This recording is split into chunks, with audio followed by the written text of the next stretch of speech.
রংপুরের কাউনিয়ায় তিস্তা মহাপরিকল্পনা ও তিস্তা চুক্তি বাস্তবায়নের জন্য গণশুনানি অনুষ্ঠিত হয়েছে। রোববার বিকেলে কাউনিয়ার তিস্তা সেতু পাড়ে অনুষ্ঠিত গণশুনানিতে অতিথি হিসেবে উপস্থিত ছিলেন পানি সম্পদ, পরিবেশ, বন ও জলবায়ু পরিবর্তন মন্ত্রণালয়ের উপদেষ্টা সৈয়দা রিজওয়ানা হাসান এবং যুব ও ক্রীড়া মন্ত্রণালয়ের উপদেষ্টা আসিফ মাহমুদ সজীব ভূঁইয়া, জাতীয় নাগরিক কমিটির সদস্য সচিব আক্তার হোসেন।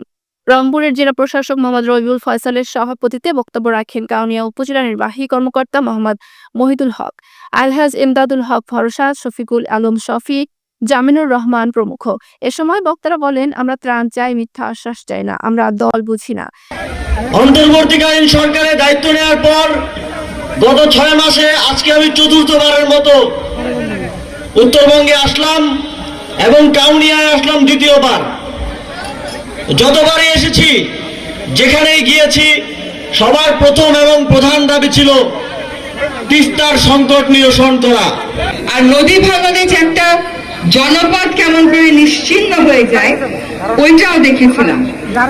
তিস্তা একটা আন্তর্জাতিক নদী হলেও মনে রাখতে হবে এটা কোনো দেশের একক নদী না।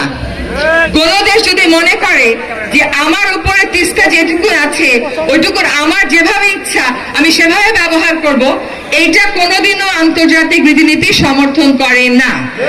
এবং এই যে তিস্তার ব্যাপারটা, এইখানে আমাদেরকে চীন সাহায্য করতে এগিয়ে এসেছে। আমরা চীনের সাথে একটা চুক্তি করেছি। সেই চুক্তি দেখেছেন আপনারা? সেই মহাপরিকল্পনা দেখেছেন আপনারা? তো মহাপরিকল্পনা দেখেন নাই, ওটার বাস্তবায়ন চান, এটা কিরকম কথা? নেতা বুঝি না, দ্রুত পরিকল্পিত তিস্তা মহাপরিকল্পনা বাস্তবায়নের দাবি জানান তারা। গণশুনানি অনুষ্ঠানে অংশগ্রহণ করেছেন লালমনিরহাট, কুড়িগ্রাম, নীলফামারী তিস্তা অববাহিকায় কয়েক হাজার মানুষ।